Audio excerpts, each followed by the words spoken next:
Okay, I want to see, you grew up throughout, is this possible, like Vermont, Seattle, Oregon, Kansas, Michigan, New Orleans, Latin America, Canada, Denmark, Sweden, and the Kingdom of California. I plead ignorance, I'm not sure what the Kingdom of California is. Is any of that true, or did I just find something? Could possibly be. I wouldn't trust me, though. I wouldn't. I've also grown up in Connecticut, too, because I'm still growing up. Hold on, let me add that one to the list here. I feel like I haven't grown up quite yet officially. I apologize. You guys were maybe expecting that. From films like Saving Private Ryan, Solaris, TV shows like Justified and Lost. Let's hear it for Jeremy Davies. Keep it going. It's a long walk up here. The VIP chair is right here, yes. We should all just gather around. Just right around here. Is this like have a sit-in? Or just like all get kumbaya and get close together? Yeah. I like it. I like where this is headed. Would you like a water? I have my water. That one is yours. We've taken care of. You're very generous. You're very generous. No. Sir, do you want a water? Okay. You are the most generous celebrity I've ever met in my entire... No one's ever offered water before. Well, that's debatable, but... You are known for some fantastic TV roles over the years. I have to ask you, though, is this true or false? Did I read this correctly? You were raised without a television, or you were raised without watching television? That is true, yeah. Okay. What was behind that with this? I mean, did your parents just sort of like not want that influence on you, or did you run down the street to the neighbor's house and sneak a few shows in every now and again? Yeah, watch TV contraband. Yeah, my father, the way that he explained it, and I'm actually really grateful for it now, like multi-dimensionally grateful. Sorry, I just want to make sure we hear you. That's all right. The way what he always used to say is it's tranquilizing with triviality. And, he was a writer, and we just read all the time. He encouraged reading and writing. And actually really grateful. But, of course, then years later I ended up where... that makes sense with the future question I have about Lost, but we'll get to that one anyway. So take us back. You were born in Traverse City, Michigan, is that correct? Possibly. Okay. I don't get too much into personal details, but we'll see what we can dig into somewhere in there. Somewhere in North America. This question may or may not go over well. Let's see where it goes. True or false? Okay, I want to see. You grew up throughout. Is this possible? Like Vermont, Seattle, Oregon, Kansas, Michigan, New Orleans, Latin America, Canada, Denmark, Sweden, and the Kingdom of California. I plead ignorance. I'm not sure what the Kingdom of California is. Is any of that true, or did I just find something? Could possibly be. I wouldn't trust me, though. I wouldn't. I've also grown up in Connecticut, too, because I'm still growing up. Hold on, let me add that one to the list here. I feel like I haven't grown up quite yet officially. I apologize. You guys were maybe expecting that. But, can you walk us through any of that? Like, how does that, I moved a couple places, but it was, just like within Pennsylvania, that was about it. But where'd you grow up? I grew up in a place called Johnstown, Pennsylvania. Just Johnstown? Johnstown, Pennsylvania, known for the Johnstown flood and almost nothing else, so apologies to anybody from Johnstown. But it was like, that's really all So. Yeah, I had a really peripatetic youth because... Everyone thinks I'm an army brat, possibly, but there was just a lot of fragmenting in my family in a number of different ways. People splitting up and loved ones dying tragically young, etc. And so my brother and I got shipped around quite a bit. Okay. I mean, especially with the roles that you're taking on now, I think, because your career is so varied. I mean, we'll talk about a bunch of these things, but did that sort of upbringing help out later in acting? Because with acting, you're just inhabiting role, like that person's life, whoever that person's life is for that time that you're filming. Were you able to pick up anything in those travels, or was it all just such a blur at that point? I think so. I think it's different for everybody, every individual, of course. We all have different capacities to navigate any social situation or familial situation. For me, I think it ultimately helped going through the experience of being thrown into completely different countercultures, cities to small towns, and you have to adapt if you don't want to get bullied for your entire life. And I think I probably learned to adapt sociologically. That certainly doesn't hurt as an actor, but I think there have been great actors who grew up in one place. Right. Great When you say that adapt, though, like what did that mean to you in your life at that point? Like, what were some of the things that you had to? Because I just even when we moved from Pennsylvania to Tennessee, I think that was such a culture shock for us. It was such a different environment. But as a kid, growing up, like, what were some of those things that you had to adapt to? Was it things in school, or just like, how do I make new friends this quick? And then all of a sudden you lose them again. They're on to another place. Yeah, quite literally, sociologically speaking, you go to a different place and it's a different culture, even if it's just nuanced, comparing small towns. But, it's adapting to the local dialect and traditions and POV and, the politics and the social constructs. And, it's just natural, of course. We all want to fit in as a kid. And it became, I think, probably to an extent, somewhat of a skill that definitely helped, because obviously acting is all about being able to imagine a character that's, I can't speak for all actors, but I was always drawn to idiosyncratic voices of characters you hadn't seen on screen, or characters you'd see initially and you think, okay, I know this character, and then the character would turn a corner, and surprise you and disarm you or whatever. So you mentioned your dad wanted you to do more reading than TV watching. Do you remember what you were grooving on growing up as a kid? Or were some of the books that you were reading, and have you had a chance to work on any of those? As an adaptation later in life, or would you love to? Maybe I know there's a bunch of different questions in there, but pick whichever. You guys want to take I know that? I tend to talk. I just interviewed John Wesley Shipp, so I'm like in really speed mode right now. So let's start with the first. What were you grooving on as a kid, as far as like literature? Well, I don't want to put our friends to sleep here. They've come out and stayed up so late already, but I did read a lot, and I'm really grateful for that. I also started writing when I was younger too. Okay, I started writing when I was 6 or 7. And that's been my ultimate dream, actually, is to get a chance to transition from actor to writer-director. So okay. What have you written? Can you tell? Sort of like in this genre. Could you do a dramatic reading for us as we sit here? Yes, please, and thank you. Yes, as we'll fill up the rest of the time here. Is there a certain genre that appeals to you, or something like? Well, here's the impetus. I just, from day one in this business, I never, I think I had a really healthy, realistic view of how, the business I'm lucky to be in, have a certain amount of success in, is beloved, but it's also can be quite brutally competitive and cynical. From the jump, I vowed to hijack my acting career, to turn it into film school, every acting experience that I had.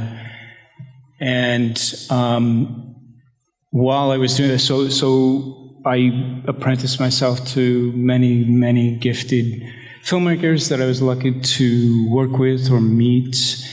And I kept writing, and vowed to collect my 10,000 Malcolm Gladwellian hours and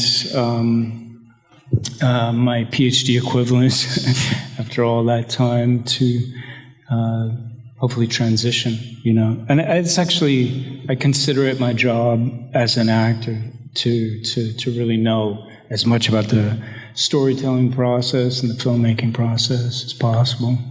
Along those lines, if you say you want to do more directing, what would director Jeremy say? Like, how would director Jeremy direct actor Jeremy?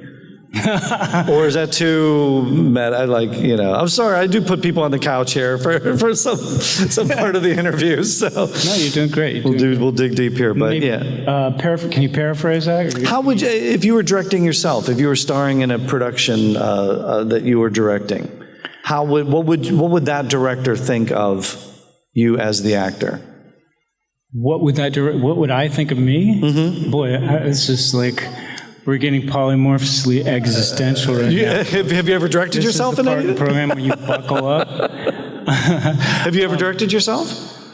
Have I directed? Well, that reminds me, I met a veteran actor who I really admire. I was working with them, and one of the things they advised, I was always asking for advice, is he said, you should definitely be prepared to self-direct.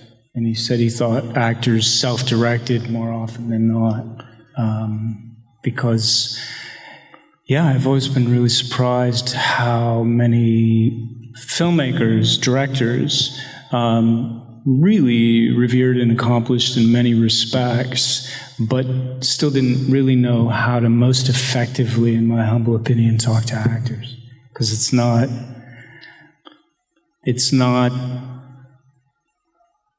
something that you can kind of slip into without really understanding what acting is. Yeah. I'll give you a quick example if you guys want. You can tell a director hasn't tried to act themselves if they give you an adjective. Like they say, you do the take and they say, okay, do it again. This time I want you to be more angry. It's not helpful at all to an actor. Actors need, and I'm being reductive, but actors need verbs, You're in motion in the scene. You want something. If the scene is well written, the function of it is two characters wanting something and trying to figure out how to get it. So if he or she gives you a verb, this time try to get what you want by being more charming. You try that, and immediately, while you're playing that verb, it makes you really focus on the other actor, because you really have to see if you're actually having any success convincing them, or if you're not. And if you're not, then you got to change your verb.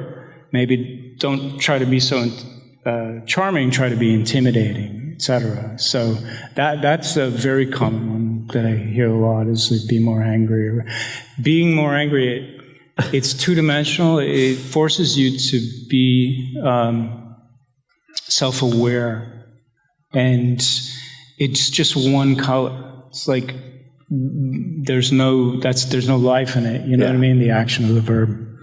As you were telling me that, I can't help but think of like actors talking about being directed by George Lucas, and it was always like his direction is always faster and more intense. And that's it. That's like all he gives them. I didn't hear that. What would you do with that if you've worked on a Spielberg production? What if you worked on a George Lucas production and he's like, Jeremy, I need you to faster and more intense? I would just be profoundly humbled. If anything he said, any way he wanted to say it to me, I revere him so much. That's a fair answer. I would take it and run. That's a fair answer, yeah. He tends to make some pretty big films. Yeah. No, he's a pretty wildly brilliant gent. But I take your point. Everyone has their own style. No judgment. I know what works best. Yeah. No, it's interesting from the director's perspective, like how you would look at that. And so that would be, again, thinking how the actor would act, thinking what does the actor need in this moment for me to get this, for me to elicit this performance. And that makes a lot of sense. I'm guessing you probably picked that up from Spielberg at some point if you hadn't had it in your DNA already. Let's talk a little bit about Saving Private Ryan. How did you guys doing okay? Did anybody change their mind about the water? think we're good. Oh, by the way, if you have any audience questions. Can you hand that back to the camera? We got to take her. Thank you very much. Hydrate, my friend, hydrate. That's been the theme this weekend for everybody, is to hydrate. They're doing pull-ups out there, for goodness sake. Everybody, there's like a pull-up bar out there. I've never seen that here at Terrificon before. If you have any audience questions, there's a microphone over here too, so feel free to jump on that. I could go all night, but if we want to hear from you guys. So how did Saving? Yeah, well, let's let me finish my. I didn't see him pop over there. Good eye. See, that's the director in you. That's the director. You just took my eye to where the action was going. Thank you for doing that. Chaos is good. Let's talk about Saving Private Ryan. Chaos. We'll get into that. How did that role come into your life? How did that project come into your life? Try to give you the 30-second version. No, we got we got plenty of time. Take your time. I don't want to. These guys got to get to dinner, I'm sure. Thank you for your brought patience. in. Gosh, how far back do I need to go? I had just been lucky enough to break into the business. I started out in the very subterranean independent film world. You know, the first leading role I had in a film, the budget was $75,000 before post-production, and we shot 17-hour days for 6 days a week, and everybody had a nervous breakdown. That was a film called Spanking the Monkey, which was David O. Russell's first film that he wrote and directed, and it was really challenging. It shouldn't have worked, first of all, because I was playing the lead, but also because there was this really challenging Oedipal complex at the heart of the story, and it's also supposed to be a dark comedy. And for some reason, despite the fact that I starred in it, it really worked, and we won the Sundance Film Festival, which was a great, great honor, and that kind of kicked things off for me. So to get around to finally get a little closer to your question, my friend, I went about the business after that in a really deeply passionate, I think, admirably passionate way, but also very naive, because I found another really dark, independent story, script that I really wanted to do, that instead of like trying to figure out the way the business works, is it's kind of better to keep your momentum going, do one for yourself, do one for the studio. Sometimes they say it like that, but I put all my eggs in this very, very independent film that at the end of the day, 13 people saw. And one of them was my friend Sean Penn, who eventually became my friend and mentor, and the other was Steven Spielberg. Wow. And he was extraordinarily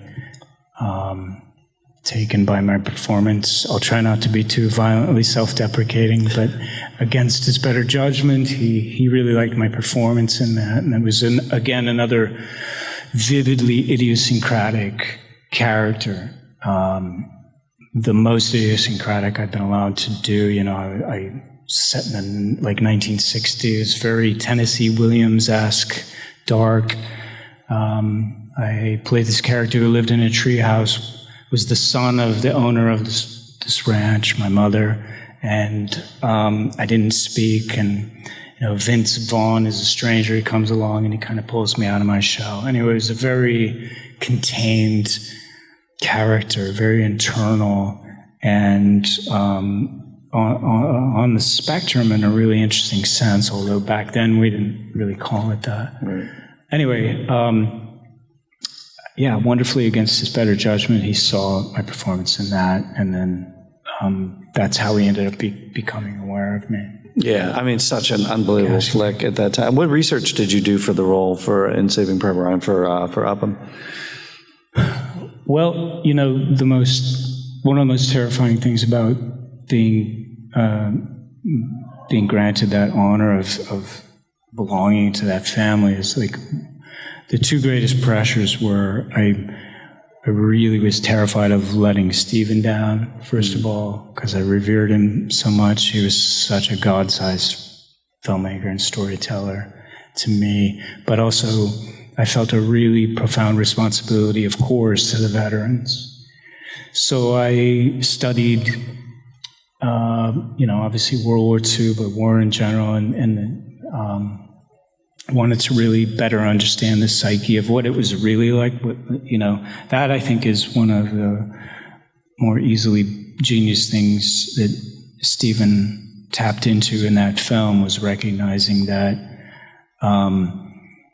all the films on World War II we'd seen up to that point showed this flipped ratio of really heroic men. 95% were really pretty heroic, and just a few, the others were killed or not quite as heroic. And this really showed the true brutality of war. And in fact, halfway through the film, Stephen came to me, and he was incredibly generous in respect to, he'd been watching the film, The Dailies, and he said, I'm grateful for what you're doing. I think you're doing well. And I decided I wanted to tell the film more from your point of view, because my character, Upham, wasn't supposed to be in combat, wasn't prepared, shouldn't have been there. And he said, the audience is going to relate to you more. Wow. Right? And also because Tom Hanks was supposed to be more of an enigma. So actually, I'm jumping forward. I apologize from your question, but everything that I do in the film, in the third act, was not in the script. And that was all from Stephen. Wow.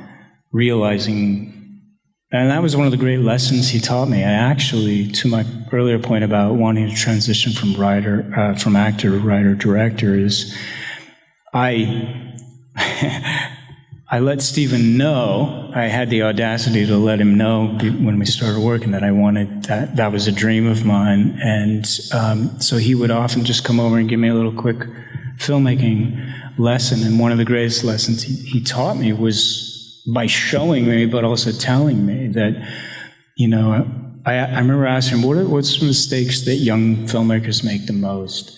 And he said, one of the biggest mistakes is not knowing what you're getting while you're getting it. You rewrite the film 3 times in script form, and while you're shooting it, and while you're editing it. So while we were shooting it, he was watching everything, and he really knew what his strengths and weaknesses were, and he diminished all the weaknesses, and he amplified the strengths, and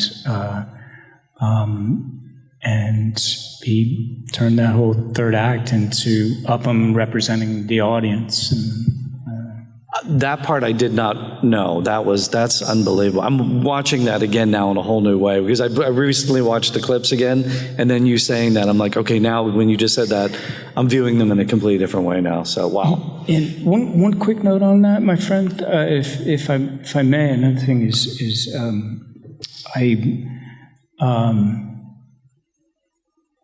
well, go ahead. Go ahead with your next question. No, that's listen. This is we can talk about whatever you want to talk about. I didn't know he changed. I was saying he changed everything in the third act, but I didn't even know until the day. Wow.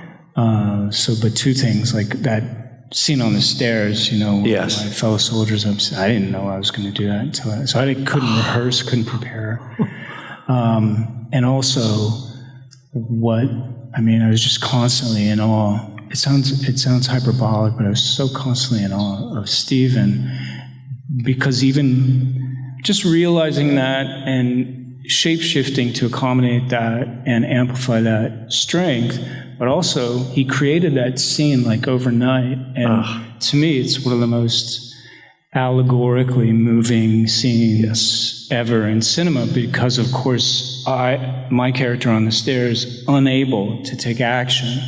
Even when the German came down the stairs, unable to take action when my Jewish comrade was upstairs, it parallels the truth that the Allies had the information about the camps and didn't act on it right away. And I just thought, that's a filmmaker, that's a storyteller.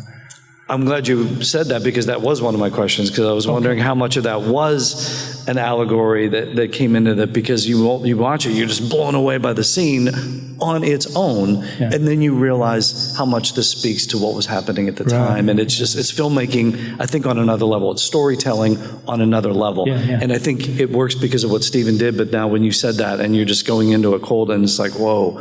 And then you pull that off. It makes that scene so much more powerful. So thank you for telling that story. Yeah, we have an audience question right over here. Yeah, go for it. Thank you for your patience. Your name and where you're from? My name is Xavier. I'm from Chicago, Illinois. Xavier? Yes, Xavier. Do you want a water, Xavier? I'm okay. I think they gave it to the camera person over Or a there. seat? Working hard. I'm okay. You Thank you. actually sit when you ask a question. I'm okay. I'll stand up a bit.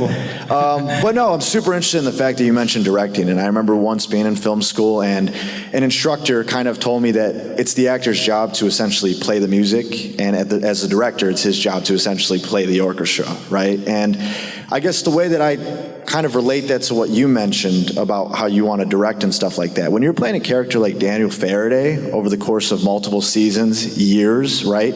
Different episodes. The thing that clicked to me is the fact that you have different directors for those episodes as well. And how does that affect the lifeblood of the character throughout the arc of that? I mean, does that, not only the script that you have and the character's arc and your performance, but then how the director wants to essentially carry that through the story with everything else going on? Xavier, excellent question, my friend. I'll try to give you an abridged version of it, but it's a great point you raised. Yes, it cannot help but affect the arc of your performance or any of the characters, the arc of the characters over the course of the story or the series, or whatever, when you have a different director coming in every week. And I mean, I think you gotta, of course, be a really vividly gifted filmmaker or director just to come in and be everyone else knows everyone and try to. So yeah, you got to relearn.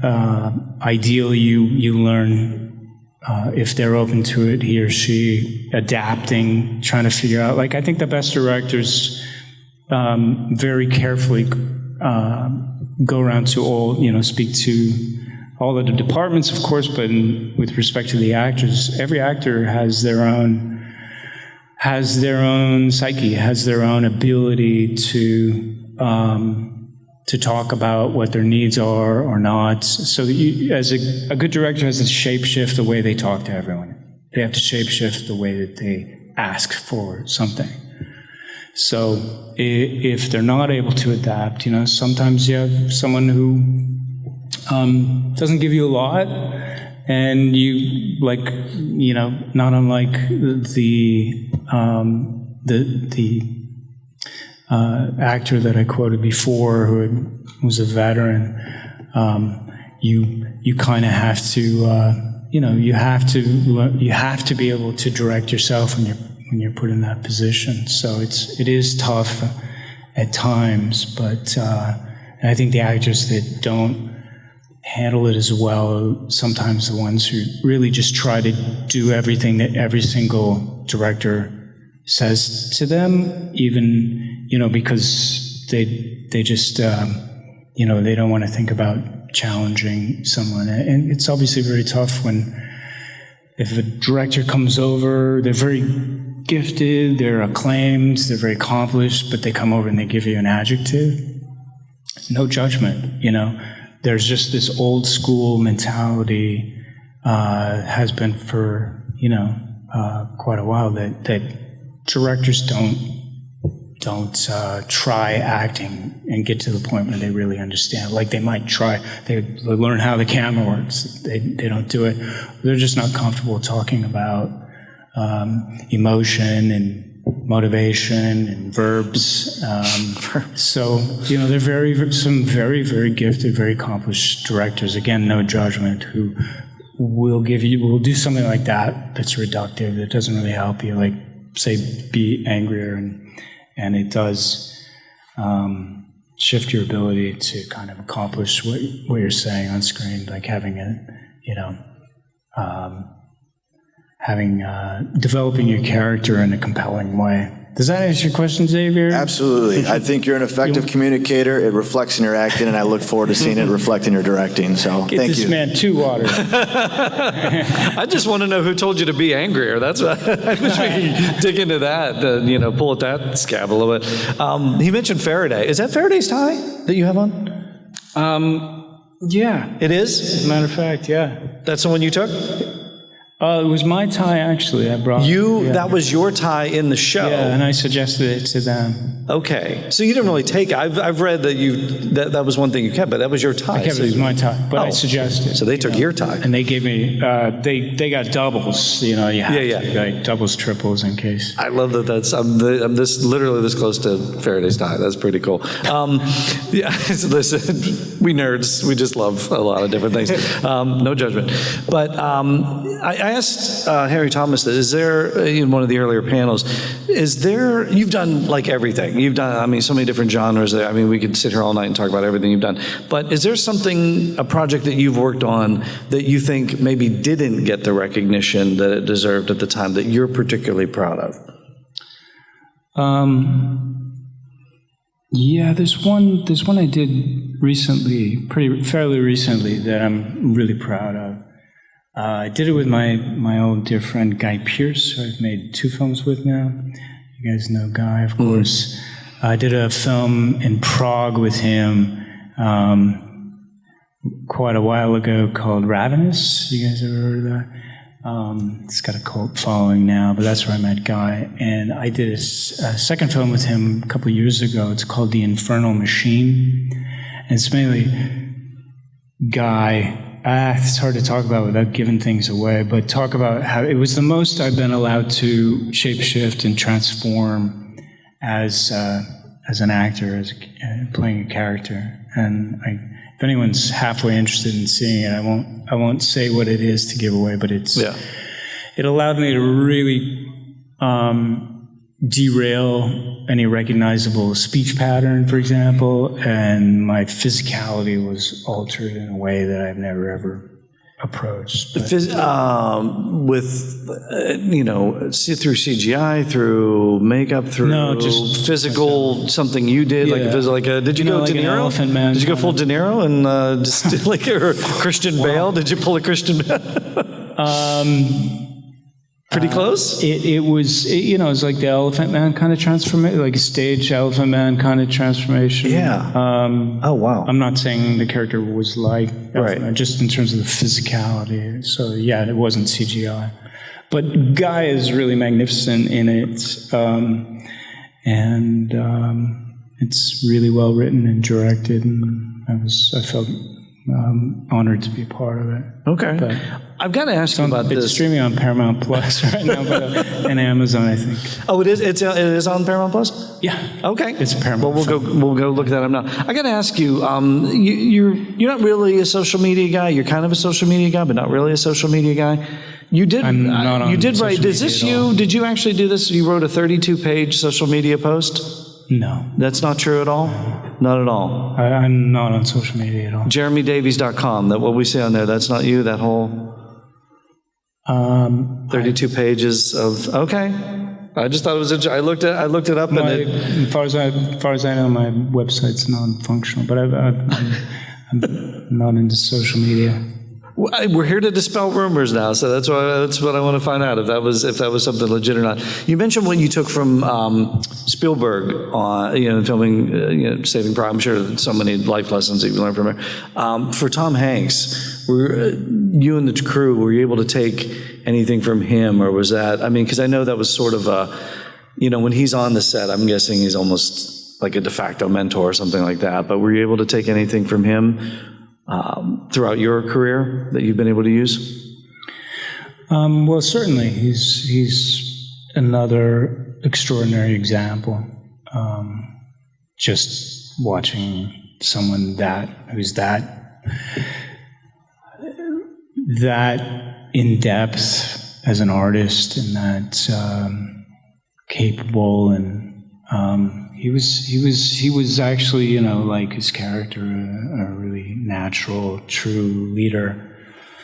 So, we all looked up to him, and treated him like he was the general, the captain, and he's just so easily, effortlessly good at what he does. Obviously, I don't need to tell you that we all, just from his example alone of how he carried himself on set and how he treated the crew and the other cast members and how he worked with Steven. He was really influential.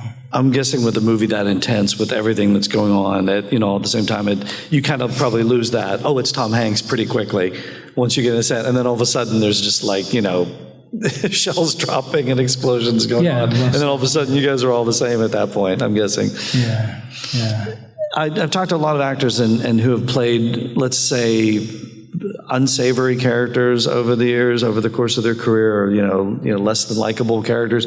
I got to ask you, they always say you got to try to find the humanity of the character that you're playing. What's their, because nobody thinks that they're a bad guy or a villain or something like that. How does one do that with Charles Manson? Well, it's always wise, I think, to.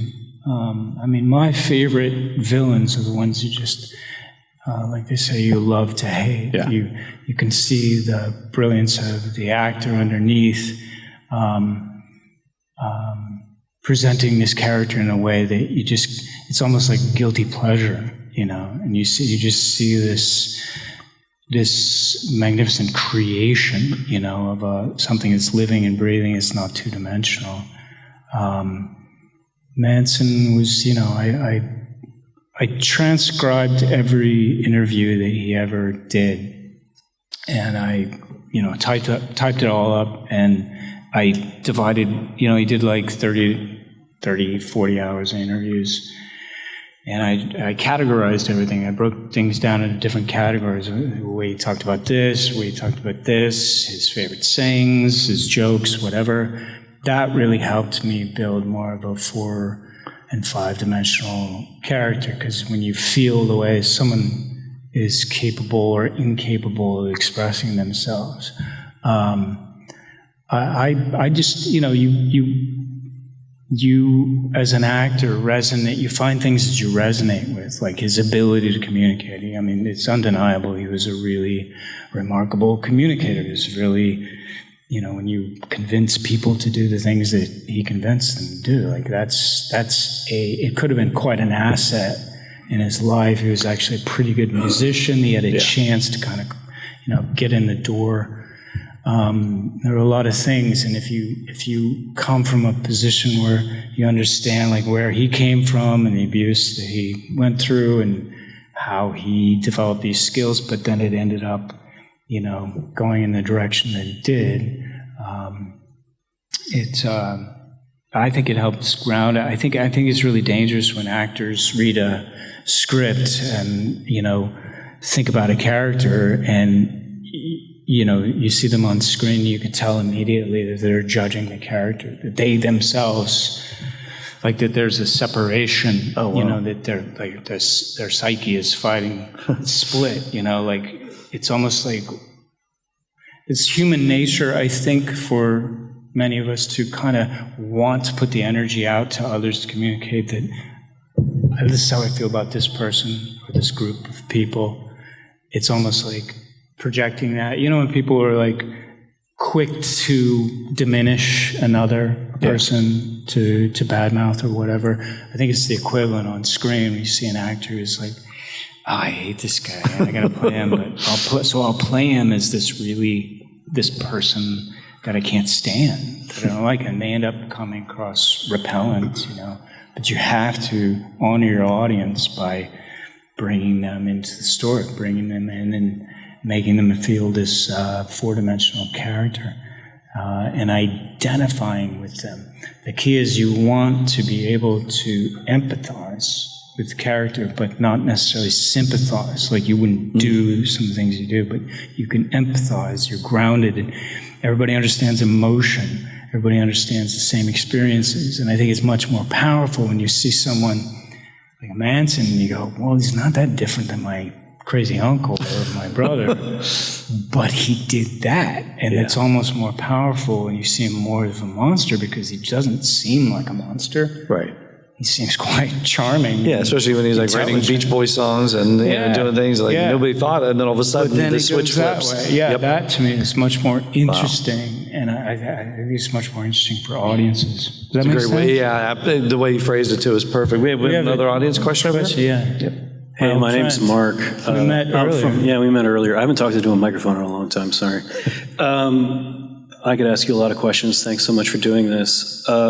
I guess my question is, I read a rumor that when you made Rescue Dawn, that you had lost so much weight that Herzog demanded that you no longer lose weight and that you stop losing weight. And you also spoke about these long 17-hour days when you started shooting Spanking the Monkey. How much do you feel like you really have to like suffer for your art? And do you ever feel like you have a harder time when you work on bigger productions and you have like the large catering and everything's so nice and fluffy?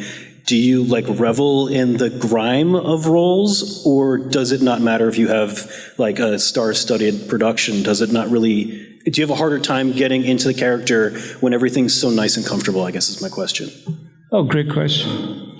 My old friend. We used to go to different high schools together. So we met like an hour earlier. Good to see you again. Great question. I hadn't heard part of that about my great dear friend and mentor Herzog. I don't remember him remember him telling me that I needed to stop. The way it happened is. I told him I wanted to. For some reason, he said, "No, it's okay. You don't have to. You don't have to go that far." I'm looking for weight loss tips now. Pardon me? I said I'm looking for weight loss tips from Werner Herzog. From Herzog. Herzog weight loss tips. Didn't think this was going to go there. I love it. I love it. Just took a shift. Yeah, he said, it was, he's visionary. He's one of the most wonderfully lateral thinkers, so you never know what he's going to say or think. And what I said to him when he, wonderfully against his better judgment, asked me to come aboard the film, as I said, to the earlier question about the responsibility that I felt making Saving Private Ryan, representing the veterans honorably, I felt the same thing in this because I was playing a prisoner of war, Vietnam War, and I was a POW in a camp, and I wasn't eating, so I felt the best way to honor that. One of the things I could do that would be significant is to lose that weight and to see, it brings, a really strong sense of verisimilitude when you see somebody who actually looks like they're in a POW camp and doesn't look like they're well fed and just stepped out of a trailer in the air conditioning. So I felt it was entirely appropriate. And I think Werner was quite surprised how much weight I'd lost, but he certainly didn't make a big thing out of it. I think he was surprised, and he had, for whatever reason, just said he didn't think it was necessary. And maybe he was right, but. So for me, I felt, again, it was honoring the memory of these veterans by trying to, feel and portray their experience as much as possible. So to the rest of your question, I think when I was younger, like it's easier for younger actors to really romanticize the idea of really getting deep into a role. And I respect that. It's kind of, as long as you're not hurting someone else or being unkind or ungracious and disrespectful to someone like on the set when you're creating a character, I think whatever it takes to get you in that state.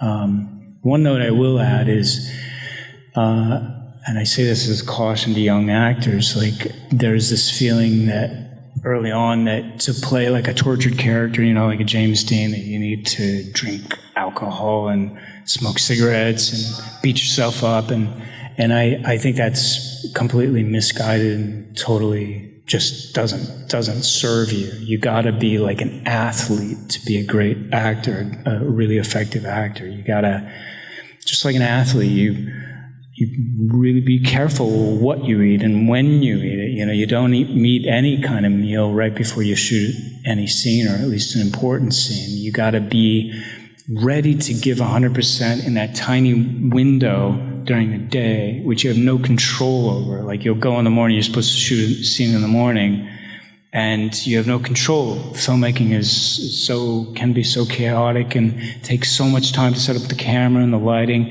and you won't work until 5 p.m. And how do you sustain that energy and that the ability to focus and concentrate? So I think all those things that when you're younger you think, wow, I'm playing a character as an alcoholic, I'll just drink. It's a really bad idea. Did that answer your question, my friend? I was kind of worrying, does your approach change for like a smaller, how am I trying to convey this? You've worked on a set like Saving Private Ryan, which is obviously like a big production with all the whatnots that's not on the camera, with so much going on behind the screen and people doing catering. Is that a distraction or a hindrance in any way? To have a... Yeah, like when you approach a role, you're like, oh, this is a big production, I have to be more subdued, or are you like, oh man, this is a small shoot, it's going to be 17 hours, do I really want to do this? Does the size of the production change the scope of your, not only pre-production, but like your mindset going into it? I see what you mean now.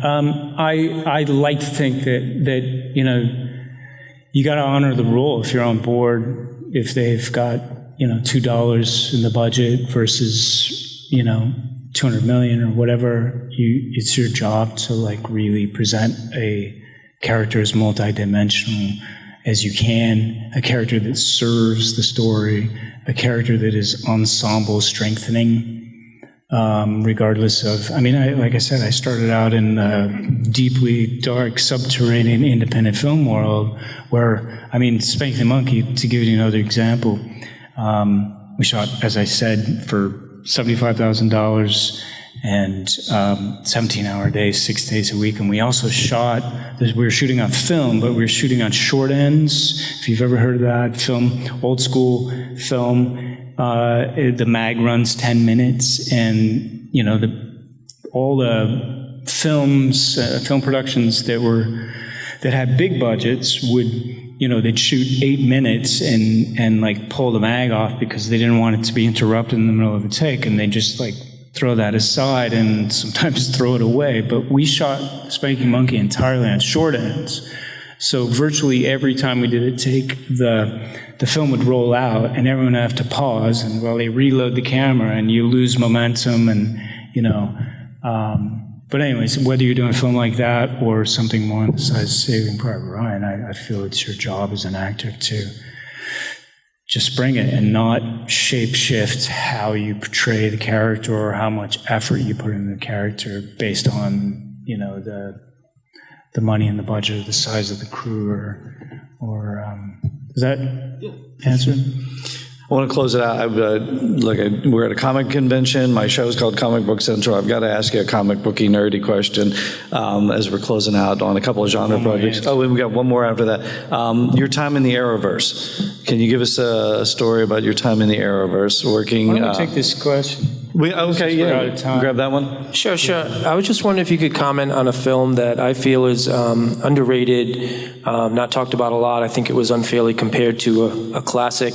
And you were talking about roles where a character flip-flops through the film. I don't want to give it away, anyone who hasn't seen it, but I'm talking about Solaris and your performance as Snow. I thought that was one of the top supporting performances I've ever seen in a film, so I thought it was superb. And if you could talk about that role and being up in space and trying to convey that when you're actually down on Earth. Great question. Gosh, that was a remarkable experience. I got to kind of hijack my acting career there as well and apprentice Stephen. I learned a great deal from him.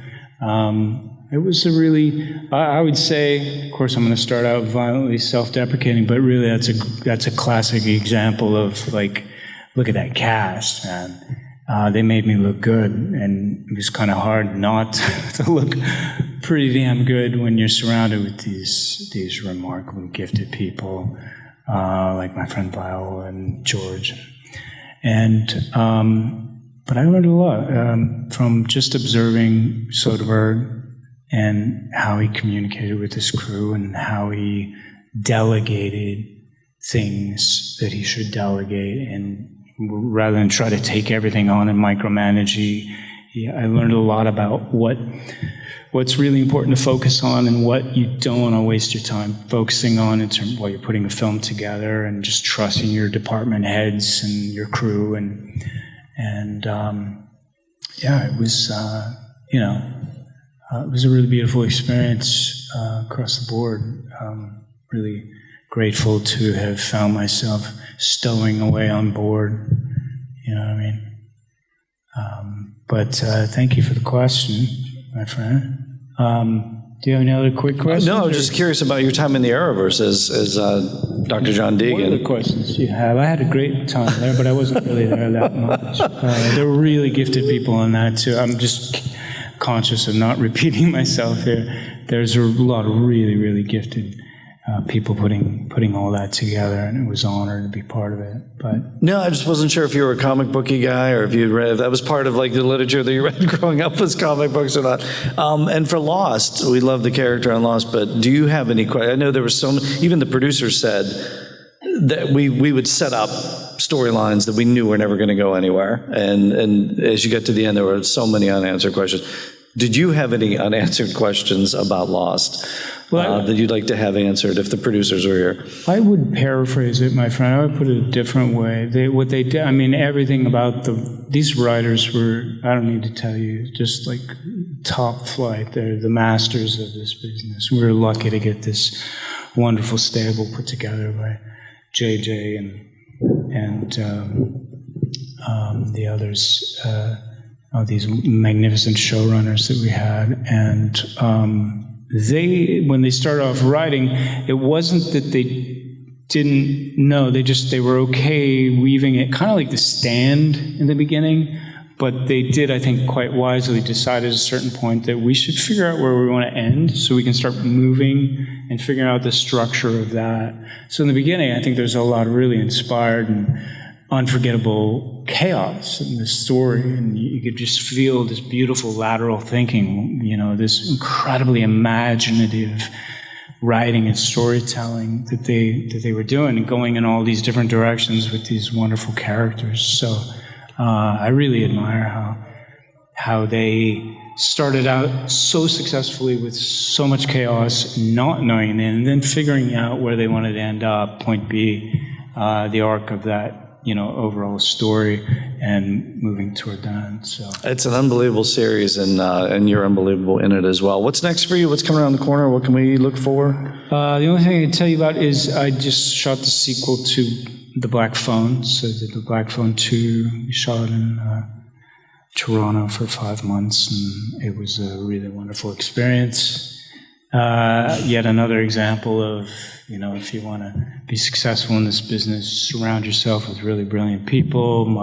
The actors who play my kids are really, if you've seen it, they're really, really brilliant. And Scott Derrickson is really gifted, and Ethan is extraordinary as well. So they make me look good.